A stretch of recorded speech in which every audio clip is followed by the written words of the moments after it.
నోని fruit ను ఏమాత్రం తడి తగలకుండా గాలి చొరబడని ఎయిర్ కంటైనర్ ప్యాకింగ్ లో దీని గాజు సీసాల్లో గాని బకెట్లలో గాని వేసి కుళ్ళబెడతాం. ఒక నెలన్నర దాటిపోతే ఇది నల్లటి పేస్ట్ లాగా అవుతుంది, ఒక నల్లటి ద్రావణం వస్తుంది. దానిని మనము ఒక 1 ml నుంచి 3 ml వరకు వయసును బట్టి, బాడీ స్టామినాని బట్టి, ఆల్రెడీ మనకున్న కొన్ని రకాల దీర్ఘ వ్యాధులను బట్టి దీని నియమిత కొలత తీసుకొని నీటిలో కానీ పటిక బెల్లం అంటే కలకండ అంటారు, దాంట్లో కానీ బెల్లము, తాటి బెల్లము, ఈత బెల్లము, ఈ కలబంద బెల్లము ఇలాంటి వాటిలో కానీ దీనిని కలుపుకొని మనం తాగవచ్చు.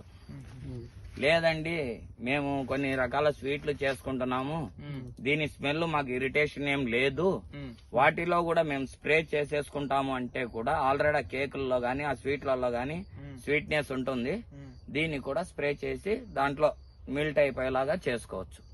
దీనివల్ల బాహ్యంగా 350 రకాల అనారోగ్య పరిస్థితులను, అంతర్గతంగా సృష్టి మూల జన్మతము శరీరానికి ఏ విధమైన కణజాల నిర్మూలన, నిర్మాణము, వేస్ట్ నిర్మూలన, రీకన్స్ట్రక్షన్, నిర్మాణము ఇది సమర్థవంతంగా చేస్తుంది.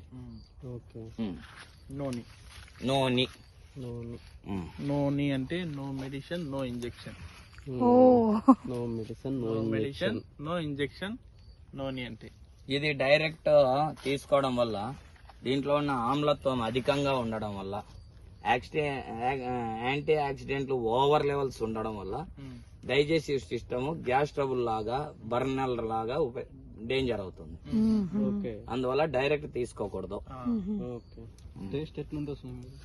ప్రపంచంలో 2 పండ్లు గలీజ్ వాసన, ఒకటి మాగితే మాంసం కుళ్ళిపోయిన వాసన వస్తుంది, ఇంకొకటి ఇదే. కానీ ఎంత